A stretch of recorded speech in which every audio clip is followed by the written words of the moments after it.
By the way, I have with me here from our PNP counterparts, Police Deputy Director Apolinario, and the Deputy Chief of Staff, Vice Admiral Boyd Binson. Early yesterday, a combined force of military and police personnel successfully intercepted a band of heavily armed lawless elements who made landfall in Sitio Ilaya, Barangay Napo, Inabanga, Bohol. This successful operation was greatly facilitated by the information provided by concerned citizens of Bohol who conveyed information on the whereabouts of several boats and its armed passengers. We would also like to thank the local government of Bohol Province, led by Governor Edgar Chato, for their readiness and full cooperation on security matters that lessened the impact of the operation on our citizens in the area. Their contingency plans and immediate actions were very commendable. For some time now, although unannounced, the armed forces of the Philippines and the Philippine National Police have been following up on a series of information concerning a potential group of lawless elements we believe to be members of the kidnap or ransom group, Abu Sayyaf Group, who are targeting known tourist areas to sow terror and potentially abduct helpless victims. This information was shared with allied countries as part of our info-sharing protocols pertaining to counterterrorism. The Western Mindanao Command, under Lieutenant General Carlito Galvez, and the Central Command based in Cebu under Lieutenant General Oscar Lactao, along with their Philippine National Police counterparts, zealously followed up on these leads and organized the appropriate force to counter the threat which led to the encounter yesterday. Our combined force are still doing their mapping up and clearing operations to ensure the safe return of our citizens in the affected community. We have localized the incident and are intent on keeping it that way. In due time, we shall turn the area back to the LGU concerned to pave the way for its return to normalcy. We have also requested the PNP SOCO to conduct a clean sweep of the area to aid in the investigation that will be conducted. This area, by the way, is quite a distance from known tourist destinations, which remains safe for our tourists. We mourn the loss of our members of the uniformed services, including a very young officer. They are the following: Second Lieutenant Estelito Saldua, Sergeant John Dexter Duero, Corporal Meljune Kahaban, all from the 47th Infantry Battalion of the 3rd Infantry Division, and Police Officer 2 Nazareno of the local police.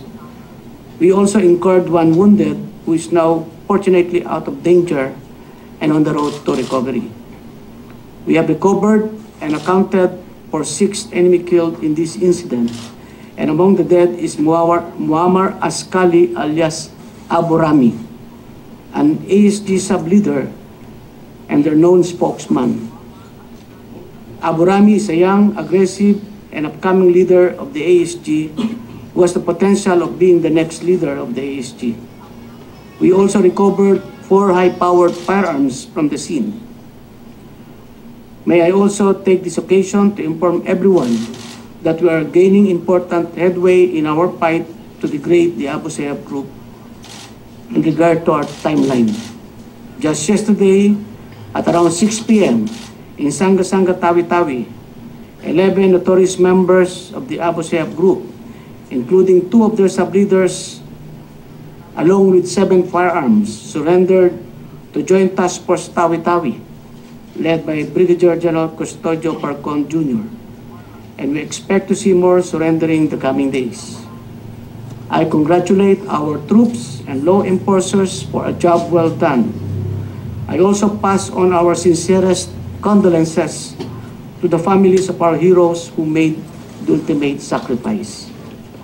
We have successfully thwarted an attempt to destroy the peace and security of one of our provinces with the combined determination of your AFP and your PNP, as well as the full cooperation of our citizenry and our local government units in Bohol. May this be a fine example of bayanihan in the true sense of the word, and the strengthening of our commitment as a nation to work together against those who contemplate on hurting our people and communities. I am now open to your questions. Sino magmamadali? I will moderate on behalf of combine the team from the AFP and the PNP. And may I have the first question? Mr. Jaime Laudia, Philippine Star. Good afternoon. Good afternoon. The report was sample yung dumating doon sa Inabanga. As of now, resolution and clearing observations. Ilan na talaga ang dumating doon? Ilan ang naiiwan pa doon? As of our count, actually, 11 ang pumunta doon from Sulu.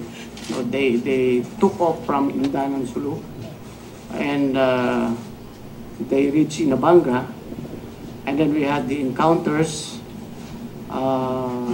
We killed 6, so there are still about 5 that we are tracking. Wala silang lupa kung wala ka silang mga nauna na doon. Walang nauna doon, pero meron silang mga local contacts, balik Muslim from the area. Balik Islam. From Charles 7, may follow-up lang dun sa sabi ko kanina. Yes. Yung balik Islam na contact nila dun sa rin profile ko ito at other possibly na po ba ito? We are conducting investigation right now, so we cannot first divulge the identity, but he's from the community, local community. Pero other possibly po siya? No, it's not under custody. Tumakas na rin sa along the during the siege. Yeah. Sir, can you give us yung current situation in this area? Kasi we heard yesterday na merong 3 bahay na na-occupy itong mga PSG. So what happened na nakuha na ba natin itong bahay? Andun pa rin ba sila or nakaalis na sila doon? Kasi yesterday they were saying na na-corner na sila sa 3 bahay. Cleared na yung 3 bahay. We have already taken control of the 3 houses. Last night, nagkaroon ng clearing operation doon by our JSOC. And masasabi natin, back to normal na yung community doon. Our CENTCOM Commander, Lieutenant General Oscar Lactao, already went there and met Governor Chato.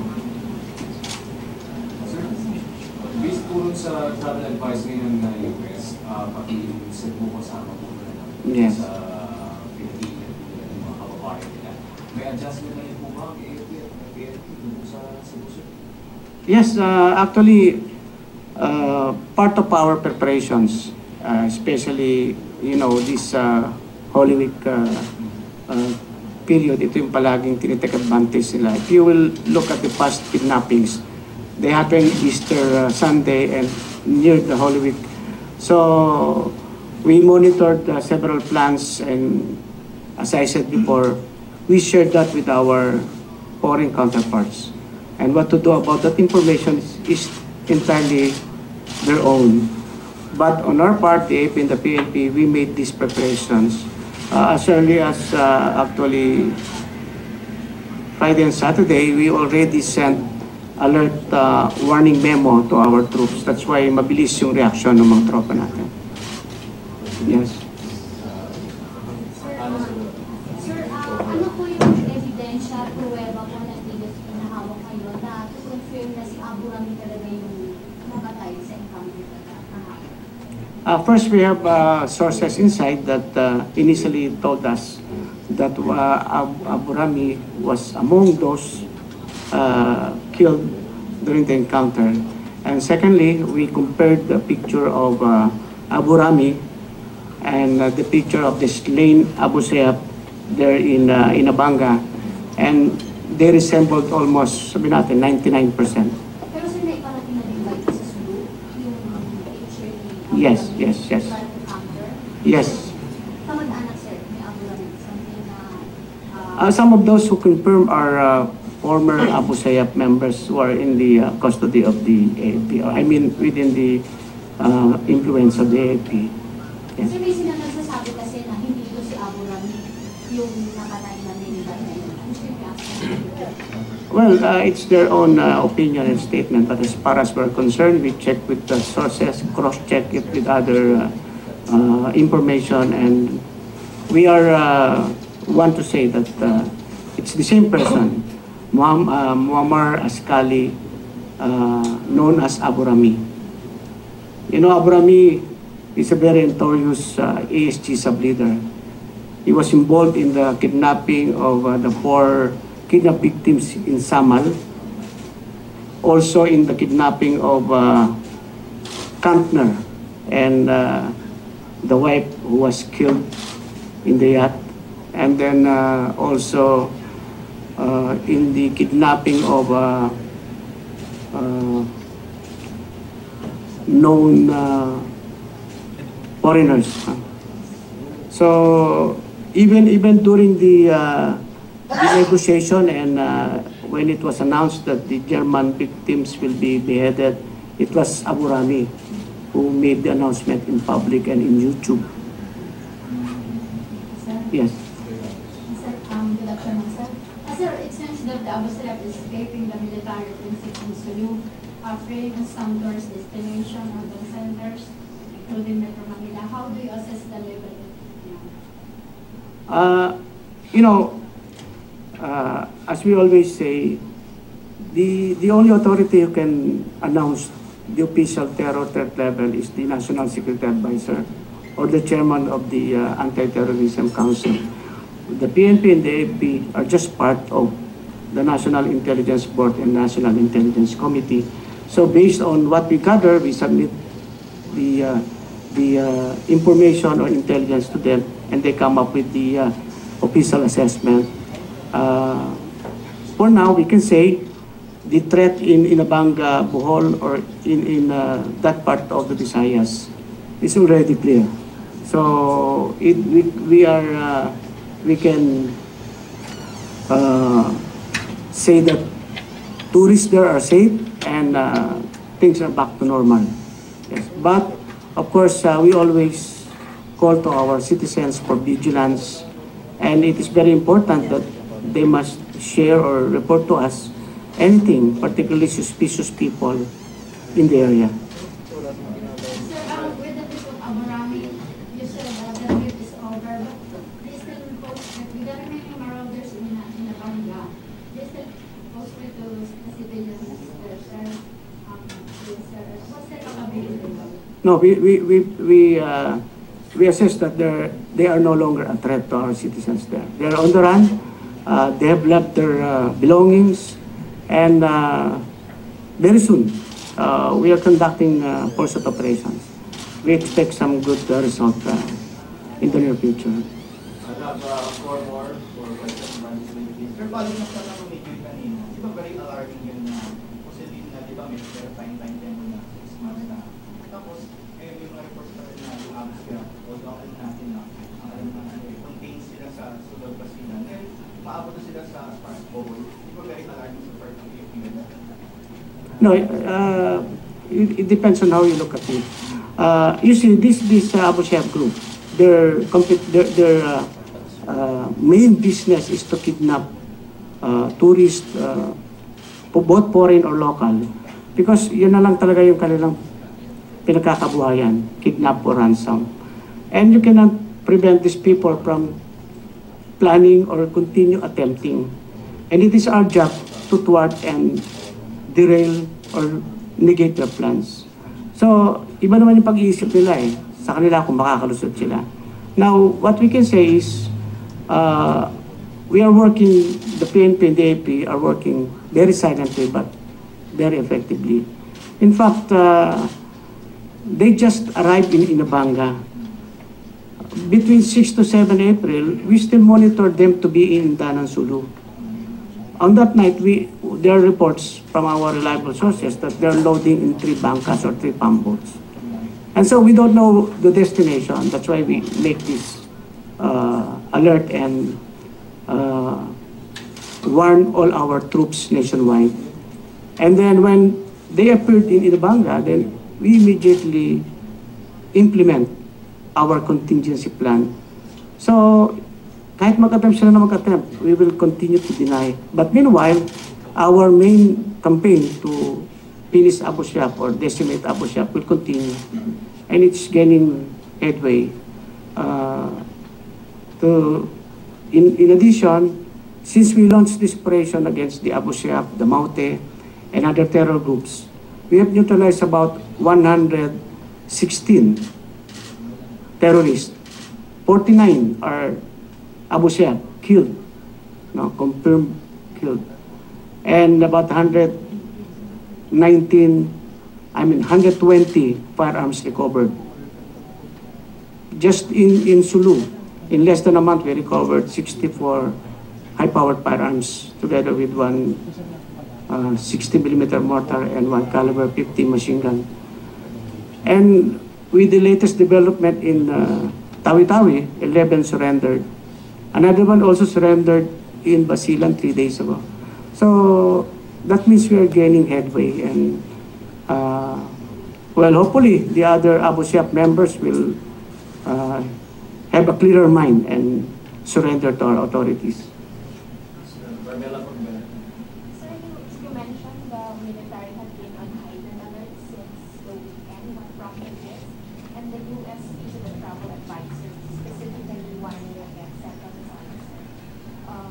And you said on April 6 or 7, they were still monitored to be in. At what point did you discover that they already slipped out of Mindanao? Well, between April 6 to 7, we monitored them to be still in Indanan, and then they left the area. So we already provided requirements to our intelligence community nationwide. And then on April 10, when was the encounter? Yesterday. Now is April 13? April 12, no. On April 10, on the night of April 10, we already received reports the presence of 3 pump boats and armed men in Inabanga, Bohol. So that only confirms that this group who left Danan Sulu are the same group that arrived in Inabanga, Bohol. So we immediately laid out our contingency plan using the PNP and the AAP forces. Ganun kasi kabilis yung yung unfolding ng events. And the only positive in this all these events are the readiness of the armed forces and the Philippine National Police. Immediately when we assessed that the Abu Sayyaf were there in Inabanga, all the assets available were given to Lieutenant General Oscar Lactao. Early morning, we talked to the phone and I told him that all available resources are at your disposal. You have unlimited helicopters, unlimited. So, and we even flew forces from Manila going there. Against 11 Yes, at that moment, we still don't know the whole picture. 11 lang talaga sila. But sabi nga, when you fight an enemy, you should be prepared and make all available forces ready. Imbang makita lang nila, magsusurrender na sila sa takot. Dapat ganun sana yung... But kung they they choose to fight it out, yes. You also mentioned cooperation with allies. With Allies. that is a continuing process. No? We always shared information with allied countries The same way that they shared information to us. Like for example, the arrest of the two Kuwaitis on March 25, our foreign counterparts played a big part on this operation. When it comes to terrorism, international cooperation talaga. And then, whoever has the authority to operate, will operate. So that's why you share and then assist the unit or the forces that has the authority to operate in a particular area. Sir, you said earlier that the 5 remaining armed men are still on the run. And can you tell us, sir, are still there, are they still contained in the area? And the possibility that they might let the civilians, how will that make your operations harder? We have already leads kung saan yung direction ng kanilang pagtakas. But they cannot fight as a potent force like they were before. They're more on running for their lives. That's why it is important that the cooperation support of the local populace should be harnessed because sila kasi yung nakakakilala sa lugar ng taga doon eh. Tayo sa kahit saang barangay tayo nakatira, alam natin kung sinong taga doon at hindi. Sir, Bohol and Cebu are venues of ASEAN summit meetings. Tingin po ba talaga nila we will go there and may ongoing international events sa ating islands? If you look at the mind of the Abu Sayyaf, actually they are just simple people. They just want to get victims, kidnap victims for money. Where they can get the victims, they assess kung saan mas madali. And nakita nila, Bohol and Cebu, destinations ng mga tourist kapag summer. Ganun na kasimple. But about ASEAN, about impact on the global events, I don't think they are on that level. No connection. Yes. Sir, that's the number. Kasi some people are asking if you were able to get the intelligence information. Well, of course, we know naman na yung vast yung seas natin, pero bakit hindi yung ating intercept while we are as a group to this particular. Well, really, it's very ideal if we are able to intercept them to before they arrive in Obanga, Bohol. But you know, intelligence work is like solving a big puzzle. You only have bits of parts from one end to the other, and your job is to project or paint the big picture. But sometimes information would come late, so you have to react late also. And but still, it's not yet late because we are able to counter them. So siguro kung mas marami pang information nakarating. You know, the vastness of the sea from Sulu. It's very hard to really track them specifically. But you have just to look at the indicators and then you can make the correct actions. Yes. Sir, last one. Sir, kidnapping lang talaga yung intention nila, not carry out bombings among others in the area. As far as our intelligence is concerned, what we monitored is a plan for kidnapping. Yeah. Sir, before I go to the last question, I just have to refer to the Chief of Staff to see if they go for viewers. Yeah, sure. Sir, wala, sir. Let's go for TTV first, then we'll go to Sir, may question ko lang po. Sinabi po ni Governor Chato na malaking tulong po yung ginawa po airstrike po doon sa area. Sir, pwede po makikwento kung paano po natin na-plan ng maganito? Well, you know, we have very good air assets in our possession or in our inventory, and we have very expert pilots who really can conduct airstrikes precisely. So we use our, newest, latest helicopters in our inventory. But of course, we cannot detail how it was really done specifically. But we are safe to say that the community, the public, should not worry when we conduct deliberate operations. Number one in our consideration is the safety of the innocent people. That's why our airstrikes are very precise. And it is really very important so that you can suppress the enemy resistance before our ground troops would come in. And that is actually our standard procedure, even in our other operations in Mindanao. We have one sir. Please identify. Yes, Renee Casibang, Associated Press. Can you give us the specifics on the death of the commander, sir? The officer commander. Abu Rami? Yes, sir. Yes, Abu Rami is confirmed to be among the dead in these latest operations. And Abu Rami, as you know, as I said, is a very promising leader. Para siyang si Abu Sabaya, kung natatandaan ninyo, na mahilig magpa-interview, mahilig lumabas sa YouTube, at ipinakikita niya na isang capable sub-leader.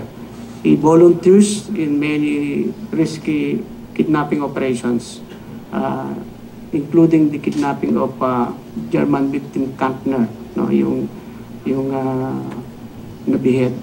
At saka yung pag-kidnap dito sa Samal Island, no, kasama sina Sekingstad at si Tess Flor dito sa Samal. We have follow-up from Shane muna. Yes. Will you be reinforcing the water access of the so that ma-contain ng mga heavy since may focus military operations kayo in Mindanao region around?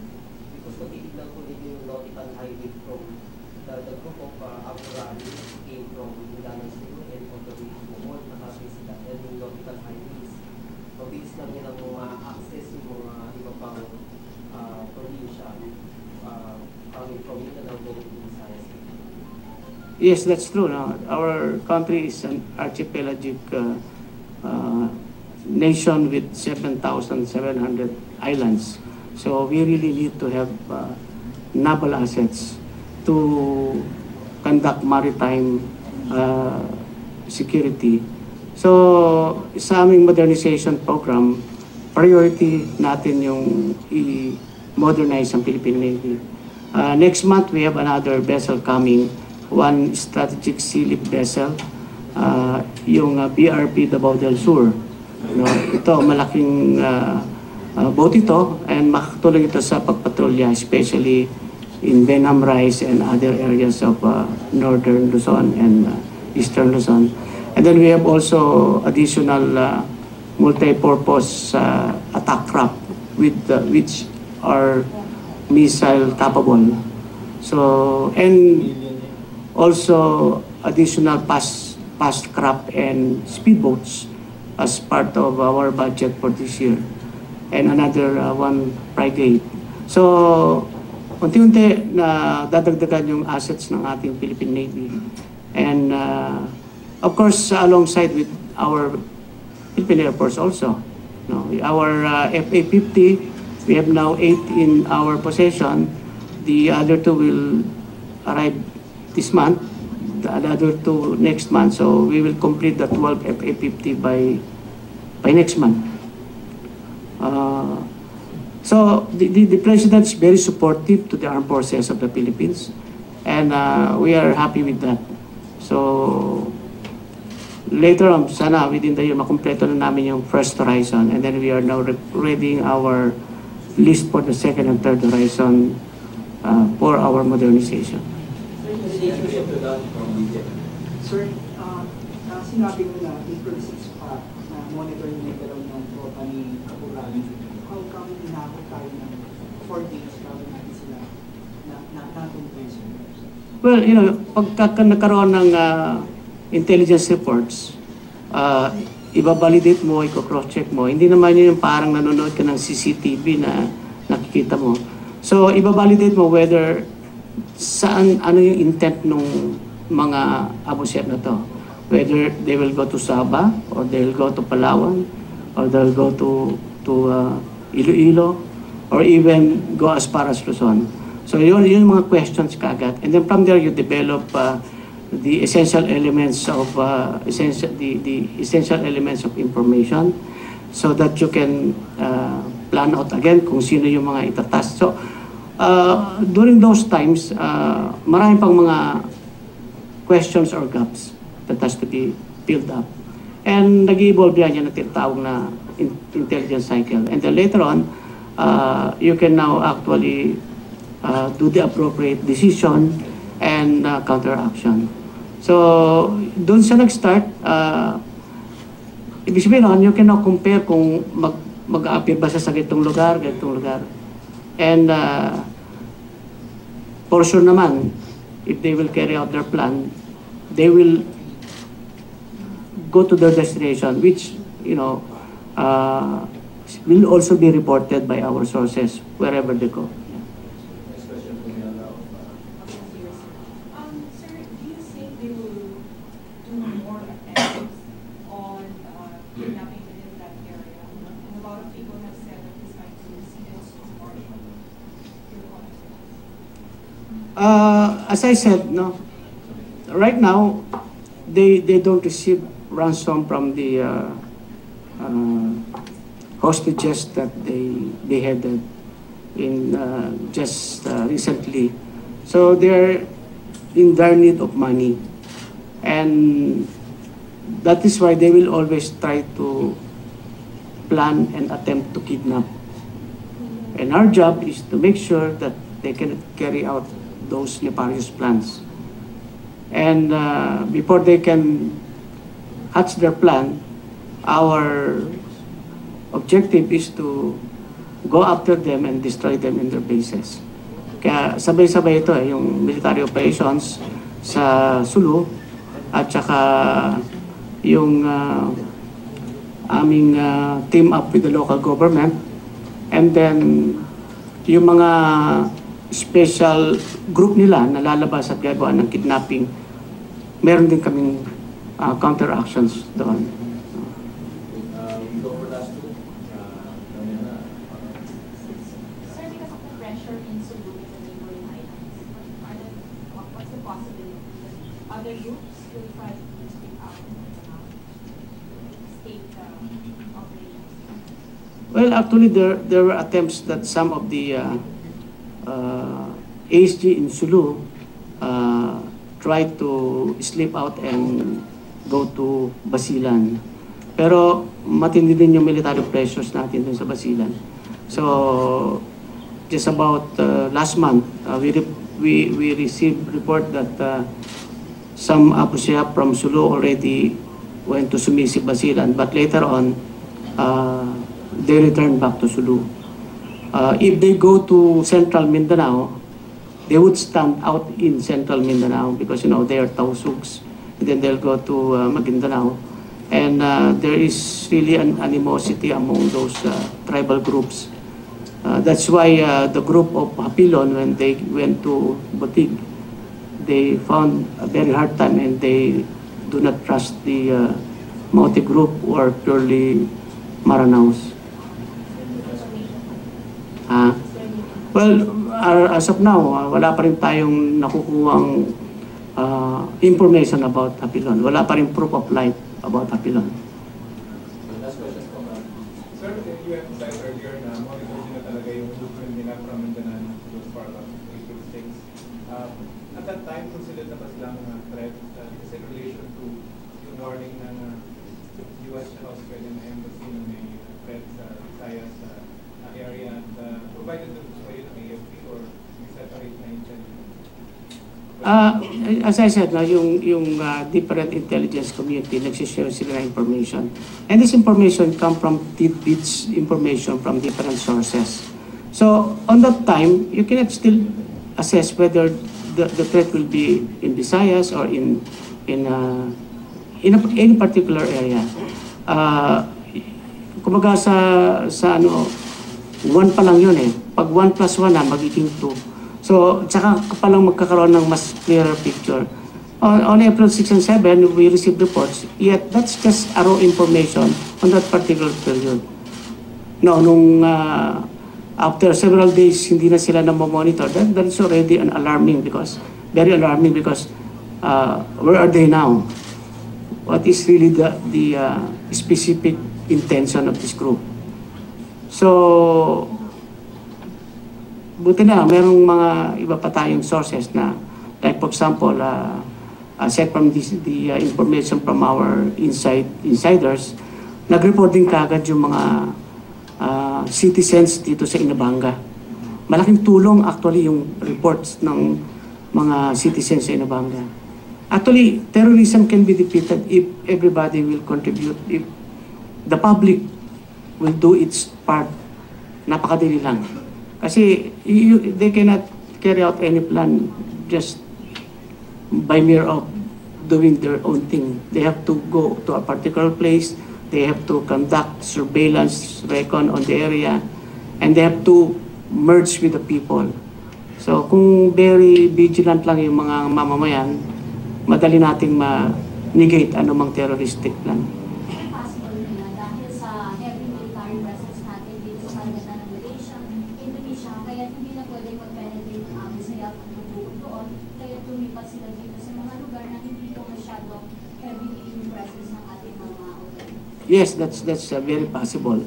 We have a tripartite agreement with Indonesia and Malaysia in order to secure the border. And because the piracy and kidnapping happen actually in those particular areas, we have this common sea of interest. So pressure din sa kanila yon.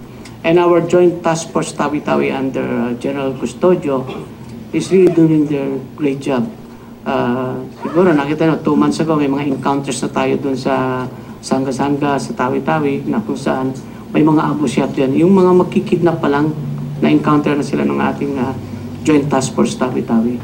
So everybody is really working hard. Sir, is there an Abu Safyan here also in that operation?